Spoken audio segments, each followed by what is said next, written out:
प्यारे साथियों, स्वागत है आपका अपना परिवार रीजनिंग एंड मैथ वाला, जिसे हम प्यार से रामबाला कहते हैं। साथियों, तो दोस्त, मैं कुलदीप आप सभी का दिल के गहराइयों से स्वागत करता हूं साथियों, और अभिवादन करता हूं आपके परिवार रीजनिंग एंड मैथ वाला पे।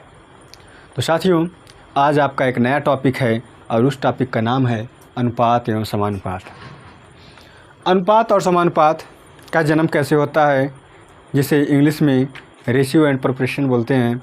तो साथियों, अनुपात एक बेहतरीन टॉपिक है जो कि मैथ का अगर बोला जाए तो एक तरह से उसका लीवर है ना।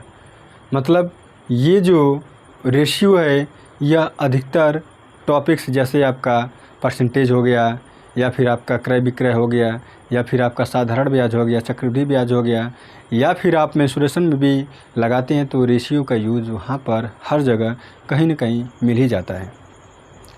तो आज हम इसे अच्छे से इसके बारे में जानेंगे कि आखिरकार रेशियो का जो कितनी टाइप्स के क्वेश्चन आते हैं और रेशियो की ज़रूरत क्यों पड़ी।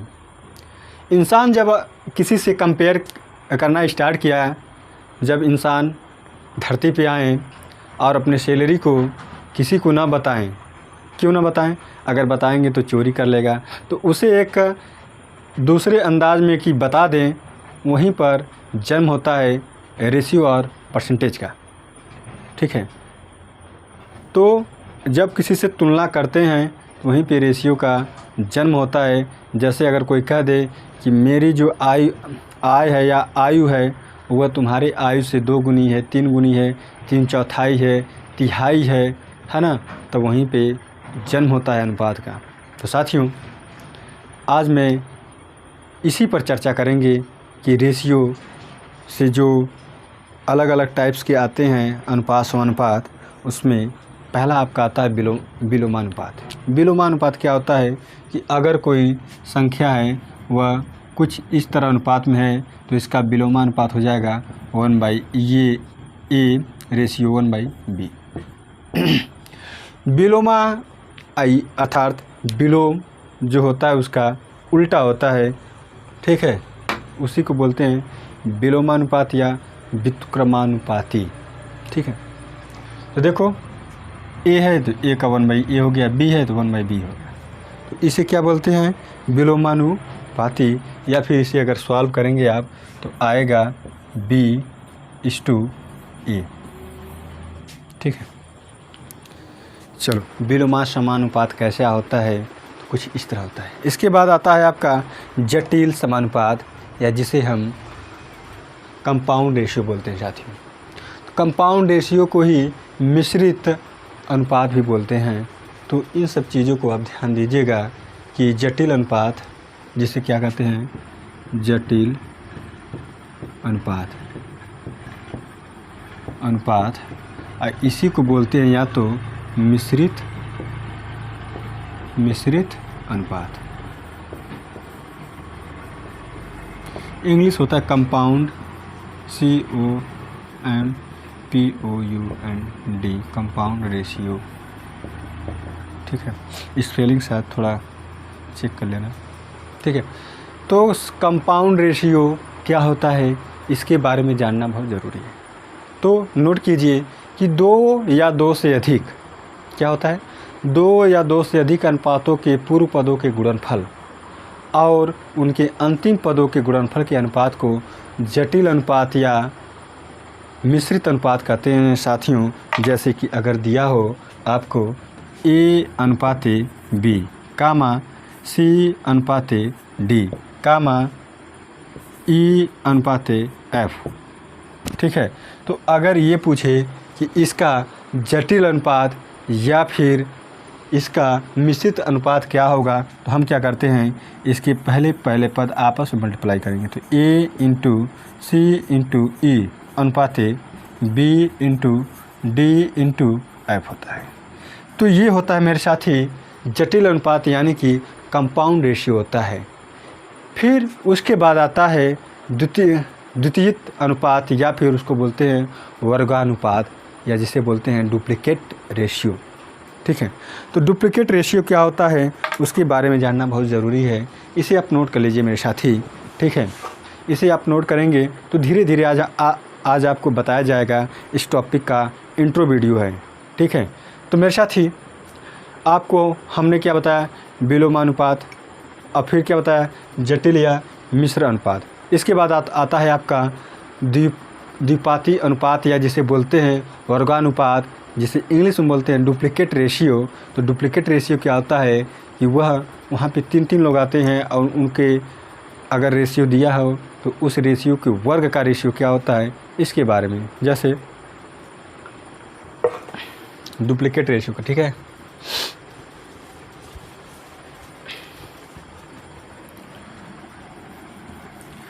जैसे दिया है A अनुपाते B अनुपाते C, तो इसे हम लिख सकते हैं, इसका डुप्लीकेट रेशियो क्या होगा, या इसे वर्गानुपात क्या बोलते हैं, वर्गानुपात जिसे बोलते हैं डुप्लीकेट रेशियो, ठीक है मेरे भाई। क्या होगा इसका, तो A² = B² = अनुपात है, ठीक है, C²। ये होता है वर्गानुपात, जिसे हम डुप्लीकेट रेशियो कहते हैं मेरे साथी, ठीक है। अब इसके बाद आता है मेरे भाई कि वर्गमूलानुपात क्या होता है, ठीक। क्या होता है वर्गमूलानुपात, क्या होता है जिसे बोलते हैं सब डुप्लीकेट रेशियो। तो सब डुप्लीकेट रेशियो में क्या होता है, तो ये नाम से ही पता है कि वर्गमूलानुपात का मतलब होता है वर्गमूल। जैसे अगर दिया हो आपको वर्गमूलानुपात, क्या है वर्गमूलानुपात, ठीक है। वर्गमूलानुपात में क्या होता है कि अगर रेशियो दिया हो A/B/C, तो इसका वर्गमूलानुपात रेशियो क्या होता है, तो ये हो जाता है √में A √में B √में C। ये जो चीज़ें हम साथियों आपको बता रहे हैं मेरे भाई, इसे आप कॉपी में नोट कीजिएगा और अच्छे से नोट करके फेयर बनाइएगा मैथ का। हम आपको यकीन के साथ कह रहे हैं कि अगर पुलिस में 30-35 क्वेश्चन जो भी आता है या 28-30 क्वेश्चन आता है, उसमें से मैं आपको भरोसा दिलाता हूं कि अगर 35 क्वेश्चन आते हैं या 37 क्वेश्चन शायद आते हैं, तो उसमें से 32-33 क्वेश्चन तो एकदम फंसेगा, या फिर 30 क्वेश्चन से कम तो नहीं फंसेगा। हाँ, ये हो सकता है कि उसका न्यूमेरिकल डाटा या फिर उस टाइप के क्वेश्चन मैं बताऊं, लेकिन न्यूमेरिकल डाटा थोड़ा अलग हो, ये हो सकता है, या उसकी थोड़ी सी भाषा अलग हो जो समझने में तो आपको थोड़ी सी कठिनाई होगी। लेकिन अगर वीडियो आप पूरा देखेंगे तो मुझे यकीन है, मुझे पूरा उम्मीद है कि जो भाषा है वह भी आप समझ जाएंगे, ठीक है। तो ये हो गया आपका वर्गमूलानुपात, ठीक है। तो क्या होता है ये भी हम बता दिए, ये स्क्वायर रूट में होता है रेशियो, ठीक है। और हमने आपको बताया था जटिल मूलानुपात, फिर आपको बताया था वर्गानुपात। अब आता है आपका इसके बाद मेरे साथी घन मूलानुपात। तो घन मूलानुपात जैसे कि नाम से ही पता है, तो उससे पहले एक आता है जैसे कि घन मूलानुपात के से पहले आता है त्रिघाती, 3 घात वाला जो होता है। तो त्रिघाती अनुपात वाला जो होता है उसी को बोलते हैं घनानुपात, तो उसे बोलते हैं ट्रिप्लिकेट रेशियो, ठीक है। तो घनानुपात एक होता है इसके बाद। तो देखो नाम से ये सब पता है, इसको बोलते हैं ट्रिप्लिकेट रेशियो, ठीक है। तो ये क्या होता है, जैसे अगर लिखा हो A/B/C, तो इसमें नाम से ही पता है ना, घन कर देना मेरे भाई, घन कर देना, ये रेशियो आ जाएगा। ऐसे क्वेश्चन आते रहते हैं अक्सर करके एग्ज़ाम में, लेकिन उतना ज़्यादा नहीं आता, लेकिन हाँ आ भी सकता है, क्योंकि ये बहुत इंपॉर्टेंट क्वेश्चन है, ये सब चीज़ें जो टॉपिक है, ठीक है।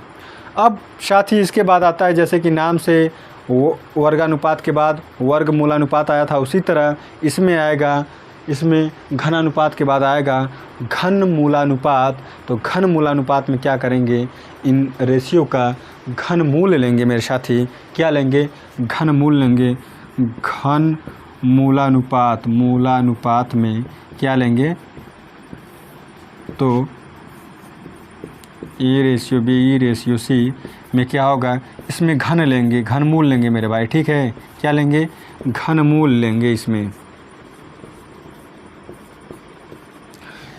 तो ये जो चीज़ें हम आपको बता रहे हैं मेरे भाई, इसे आप नोट कर लीजिएगा अच्छे से, ठीक है। इसके बाद आता है मध्यानुपात क्या होता है, तृतीयानुपात क्या होता है, चतुर्थानुपात क्या होता है, इसके बारे में हम अध्ययन करेंगे। यहाँ से ज़्यादा क्वेश्चन पूछता है कि दो संख्या दे देगा, पूछेगा इसका मध्यानुपात क्या है। तो मध्यानुपात मतलब क्या होता है कि बीच में क्या है। तृतीयानुपात मतलब क्या होता है किनारे पे क्या है, अगर दो नंबर दे दिया है। और चतुर्था अनुपात क्या पूछता है, अगर तीन संख्याओं का अनुपात दिया हो तो चौथा संख्या का अनुपात क्या होता है। ऐसे क्वेश्चन आते हैं। तो आपका पहला, एक मिनट चेंज करना, तो आपका पहला आ गया मध्यानुपात। मध्यानुपात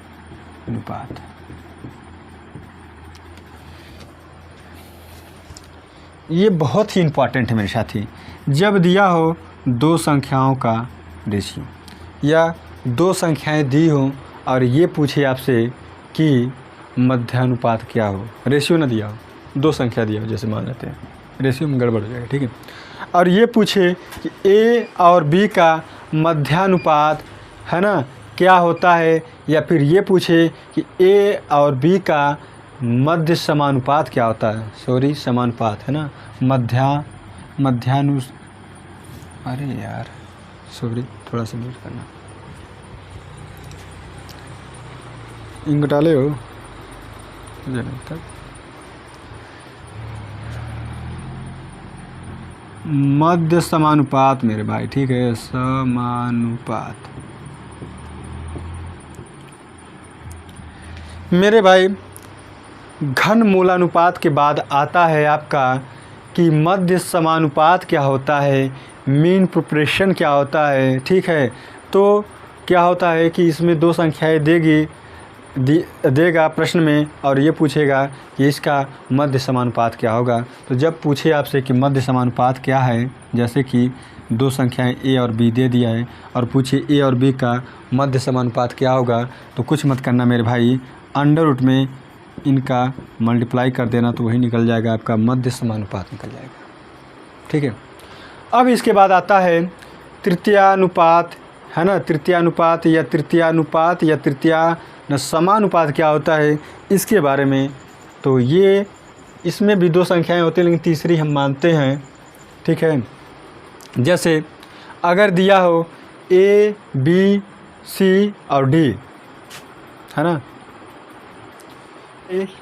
इसके बाद आएगा आपका तृतीयानुपात, थर्ड प्रोपोर्शन क्या होता है। इसमें भी दो संख्याएं दी रहती हैं, तृतीयानुपात। राइटिंग में थोड़ी सी समस्या हो सकती है मेरे भाई, लेकिन मैं जो बोल रहा हूँ उसे आप सुन लीजिएगा। अगर लिखा हो ए और बी का तृतीयानुपात क्या होगा, तो हम मान लेंगे कि यहाँ पे तृतीयानुपात यक्स है, ठीक है। तो ये कहाँ से आता है, ये अनुपात बराबर होते हैं। कैसे अनुपात होते हैं, तो b/a इक्वल टू, कैसे, दूसरे में अगर पहले से डिवाइड करेंगे तो इनका अनुपात बराबर होना चाहिए, तो x/b। तो हमें ये तृतीयानुपात हम माने x है, तो x बराबर क्या होगा, तो x बराबर होगा b² a। यही आपका x का मान है, अर्थात तृतीयानुपात का मान क्या होगा, तो b² a। अगर कोई संख्या दिया होगा दो संख्या, तो दूसरी संख्या का वर्ग करके पहली संख्या से डिवाइड करेंगे आप, तो आपका आएगा तृतीयानुपात। लेकिन मध्यानुपात कैसे आएगा, मध्यानुपात में आपका क्या आएगा, दो संख्या जो दी होंगी उनका आपस में गुणा कीजिएगा और वर्गमूल निकालिएगा, तो वह आपका आएगा मध्य अनुपात, ठीक है। अब साथ ही इसके बाद आता है समानुपात। समानुपात आखिरकार होता क्या है, ठीक है। तब समानुपात में 3-4 संख्याएँ दी रहती हैं और ये पूछता है कि जैसे ए अनुपात ए बी, ये होता है समानुपात का साइन। समानुपात मतलब होता है एक तरह से इक्वल के टाइप, जैसे इसी मिला दें तो इक्वल की तरह पड़ जाता है कि नहीं साइन, तो वही होता है, ठीक है। तो देखो, लेकिन होता नहीं है, ये रेशियो बराबर होता है, ठीक है। अब देखो मेरे भाई, जैसे दिया हो C/D, तो आपको ज्ञात करना होगा कि ये समानुपात कैसे होते हैं। तो मेरे भाई, समानुपात का मतलब ये होता है कि अगर हम दूसरे में पहले से डिवाइड करें a/b, तो ये देखो इक्वल का साइन लग गया, फिर क्या हो जाएगा D/C। इसको अगर हम सॉल्व करें तो BC = हो जाएगा AD। ये आपका क्या है, समानुपात। ठीक है, तो साथियों आप ये बताइएगा कि ये जो जानकारी मैं आपको दिया हूँ यह कैसे आपको लगी। अगर अच्छी लगी हो तो आप एक बार लाइक, कमेंट और शेयर तो ज़रूर कीजिएगा। और इससे रिलेटेड मैं क्वेश्चन अभी मैं बताने जा रहा हूँ, आप एक बार ज़रूर देखिएगा इस वीडियो को पूरा अंत तक और इसे लाइक और कमेंट ज़रूर कीजिएगा। और हाँ साथियों, अपने सभी मित्रों को, दोस्तों को और अपने सभी भाइयों और बहनों को ये जो आपका वीडियो है या ये जो आपका परिवार है, इसमें जितने भी आपको क्लासें मिल रही हैं इसे आप शेयर कीजिएगा।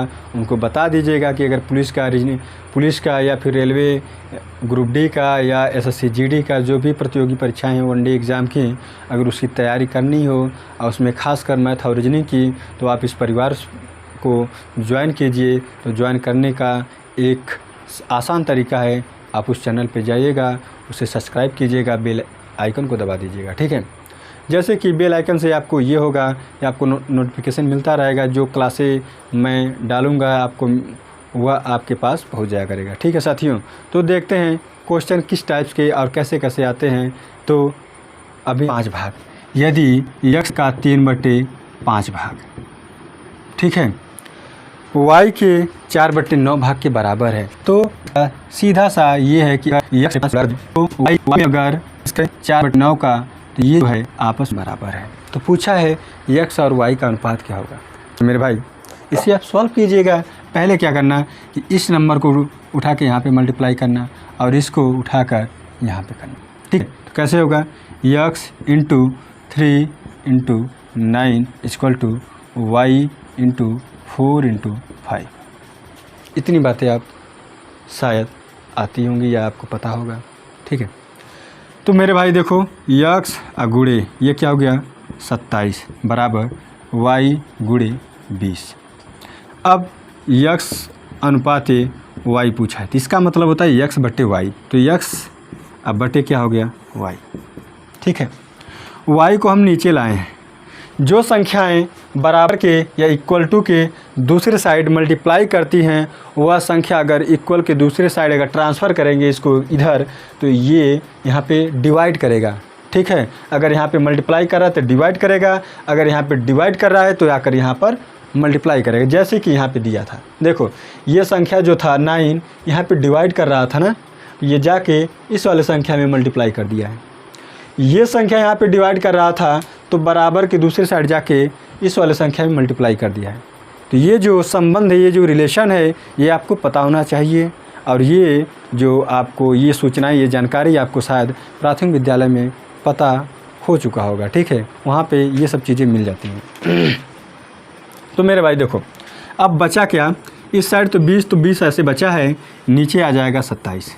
क्यों, क्योंकि ये मल्टीप्लाई कर रहा है तो इक्वल के दूसरे साइड जाएगा तो डिवाइड करेगा। ठीक है, तो यही रेशियो हो गया मेरे भाई, x अनुपात y का रेशियो क्या हो गया, तो 20:27 हो गया।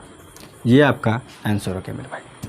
ठीक है, जो कि ऑप्शन में दिया है, ऑप्शन में दिया है सी फॉर चेन्नई या फिर सी फॉर चाचा हमारे विधायक हैं।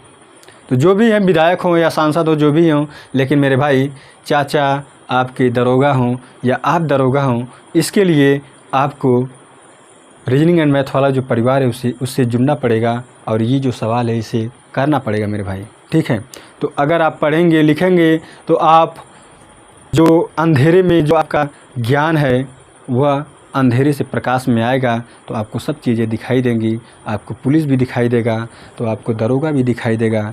तो ये सब चीज़ें जब दिखाई देंगी, आपके मंजिल दिखाई देगा, तो आप मंजिल के जल्दी करीब पहुंच जाएंगे मेरे भाई। ठीक है, तो अब नेक्स्ट क्वेश्चन है, नेक्स्ट क्वेश्चन रेशियो का ही है। और यह क्वेश्चन लिखा है कि यदि P का 4/7 भाग Q के 12/14 भाग के बराबर हो तो P और Q का अनुपात क्या होगा। ठीक है, तो बस जैसे लिखा वैसे कर देना। P का मतलब होता है मल्टीप्लाई। ठीक है, का मतलब क्या होता है, मल्टीप्लाई 4/7 भाग। ठीक है, बराबर लिखा है Q का मतलब मल्टीप्लाई 12/14। क्या है, आपस में बराबर हैं तो इक्वल का साइन लगा दिया। तो पूछा है कि P अनुपात Q क्या होगा। ठीक है, ध्यान देना मेरे साथी, कभी कभी क्वेश्चन में पूछ देता है कि Q अनुपात P क्या है, तो सभी लोग निकाल तो देते हैं P अनुपात Q, लेकिन पूछा रहता है Q अनुपात P और मार के चले आते हैं उल्टा क्वेश्चन। उनको लगता है माइंड में ये मेरा क्वेश्चन बहुत ही सिंपल था, बहुत ही आसान था। तो जल्दीबाजी ना रहे, आप ध्यान से क्वेश्चन को पढ़िएगा पहले, फिर उसके बाद जो आपकी क्रियाएं होंगी, जो एक्शन होगा उसे आप लीजिएगा, जिस टाइप्स का भी लेना। ठीक है, तो देखो हमने क्या कहा था कि ये संख्या अगर यहाँ पे डिवाइड करा तो यहाँ पे जाके मल्टीप्लाई करेगा, और ये संख्या यहाँ पे डिवाइड करा तो आकर यहाँ पे मल्टीप्लाई करेगा। इससे पहले अगर नीचे वाली संख्याएं जो हर में है, जिसे डिनोमिनेटर बोलते हैं, अगर कट रही हैं तो काट भी सकते हैं आप। तो देखो 7 दूना 14, 2 बार कटा, और 2 से देखो ये ऊपर नीचे कटेगा, 2 छक्के 12। ठीक है, ये जो नीचे नीचे अगर इक्वल के दोनों साइड नीचे नीचे संख्याएं हों डिनोमिनेटर में या हर में जिसे बोलते हैं, और ये संख्या हमेशा मल्टीप्लाई में हो, ना कि प्लस में हो तो आप सीधे काट दें। ठीक है, इंटू में होना चाहिए, देखो इंटू में था, तो P into 4 equal to Q into 6। ठीक है, अब देखो इक्वल के दोनों साइड संख्याएं इंटू में हैं। ठीक है, तो इसे भी अगर कॉमन आ रहा है तो काट सकते हैं। देखो 2 के पहाड़ा में 4 भी आता है, 2 दूना 4, और 2 के पहाड़ा में 6 भी आता है, 2 3 6, कट जाएगा। ठीक है, तब क्या बचा, P into 2 equal to Q into 3। अब अगर रेशियो ज्ञात करना है P अनुपात Q का, तो ये वाला यहीं पे रोक देना, इसको ले जाकर रेशियो के दूसरे साइड लगा देना। तो ये P अनुपात Q का रेशियो है 3:2। अगर आपसे पूछा हो कि Q अनुपात P क्या होगा, तो जस्ट इसी का उल्टा ये रेशियो हो जाएगा 2:3 का। तो ये चीज़ें आप ध्यान दीजिएगा मेरे भाई। कभी कभी एग्ज़ाम में ऐसा ही होता है कि दिया रहता है सीधे, आप पूछ देता है उल्टे, जिसमें उलट जाते हैं मेरे भाई, मेरे साथी जो ध्यान से नहीं देखते हैं क्वेश्चन को। ठीक है, तो उल्टना मत, अच्छे से देखना। ठीक है, अब आज का लास्ट क्वेश्चन है, और ये क्वेश्चन ये है कि लिखा है 6A = 4B = 9C, तो ABC का मान क्या होगा। ठीक है, ये क्वेश्चन बहुत ही मज़ेदार है, 2-3 तरीके से लग जाते हैं। जैसे लिखा है 6A = 4B, ठीक है, = 9C। जब 3 संख्याएं इस तरह इक्वल में हो और रेशियो ज्ञात करना हो आपको A अनुपात B अनुपात C का, तब 2-3 मेथड इसका ये है। पहला मेथड ये है कि जिसका रेशियो आपको ज्ञात करना है उसे ढक लेना। ठीक है, ढक लिए तो इनका आपस में मल्टीप्लाई कर देना, तो 4 9 36 हो गया। अब देखो B का रेशियो ज्ञात करना है तो B वाले को ढक लेना है। ये जो नंबर्स हैं आपस में मल्टीप्लाई करेंगे तो 9 6 54 हो गया। अब देखो C का ज्ञात करना है तो C को ऐसे ढक लेना, और जो नंबर्स अदर बचे उनका आपस में मल्टीप्लाई कर देना, तो 6 चौको 24। ये मत कर देना कि A और B भी होगा। ठीक है, नंबर्स बस डिजिट का ये तो। ठीक है, अब देखो अगर कोई ऐसा नंबर से जो कॉमन आता हो तीनों में, तो उसे लीजिएगा। जैसे कि किससे कटेगा, ये 2 से काटिए पहले, 18, 2 दूना 4, ठीक है, 2 7 14, फिर देखो 2 कम 2 दूना 4, देखो 3 से कट रहा है, मतलब 6 से कट रहा था। ठीक है, तो 3 से कटेगा, 3 6 18, 3 9 27, 3 चौको 12। तो इस तरह आप धीरे धीरे लगाना मेरे भाई। मैं हर एक स्टेप में इसलिए बता रहा हूँ कि मेरे सभी भाई को, मेरे सभी बहनों को, मेरे सभी दोस्तों को समझ में आ जाए। ठीक है, तो मेरे साथी ये रहा आपका ये तरीका, और ऑप्शन कौन सा सही है, तो ऑप्शन आपका सही है 6 9 4, 6 9 4, ऑप्शन नंबर B सही है। अगर आपको इस तरह नहीं समझ में आता है, तब क्या करना है आप कि इन संख्याओं का एलसीएम लेना। क्या लेने, एलसीएम लेके लगाइए, देखिए कैसे होगा, नोट कर लीजिएगा इसे। ठीक है, एलसीएम इस संख्याओं का अगर आप निकालेंगे, दूसरा तरीका है एलसीएम इनका क्या होगा, तो एलसीएम हमने क्या बताया था, एलसीएम की क्लास में जाइएगा और एलसीएम सीख कर आइएगा। ठीक है, अगर नहीं समझ में आता है तब। हमने एलसीएम में ये बताया था कि पहले 2 संख्या को लेना, 2 संख्या ले लिए, अब ये देखना इन दो संख्याओं में सबसे बड़ा नंबर्स कौन सा है जिसके टेबल में 4 भी आता हो 9 भी आता है। तो कोई ऐसा संख्या ही नहीं मिला मुझे 1 के अलावा। तो 1 के पहाड़ा में 4 भी आता है 9 भी आता है, तो 1 से किसी एक को काटेंगे तो 4 बार कटेगा, 1 है ना, 1 4 जा 4 होगा। तो देखो 4 का इसमें मल्टीप्लाई करेंगे तो 9 गुणे 4 बराबर 36 हो जाएगा। लेकिन इस 6 का भी हम एलसीएम नहीं निकाले थे, तो अब किसका निकालेंगे। देखो 6 से डिवाइड चला जा रहा है 36 में ना, तो इसका भी एलसीएम क्या हो जाएगा 36 ही। तो एलसीएम आ गया आपका 36। अब देखो रेशियो कैसे निकालेंगे, A अनुपात B अनुपात C। अब जो ये नंबर्स हैं इनसे एलसीएम में डिवाइड करना और यहाँ पे रेशियो में सीधे लिखते जाना। 6 6 वाक्य 36 या 6 6 जा 36, 4 9 जा 36, 9 बार, 9 चौको 36 या 4 9 36, ठीक है, और 9 चौको 36 4 बार। ये भी आपका तरीका बहुत बेहतरीन तरीका है, ऐसे भी आप लगा सकते हैं और ढक कर जो मेथड में बताया हूँ उस तरह भी लगा सकते हैं। तो मेरे साथियों, आप एक बार कमेंट कीजिएगा और ये बताइएगा कि आज का जो पहला क्लास था अनुपात और समानुपात का कैसा लगा।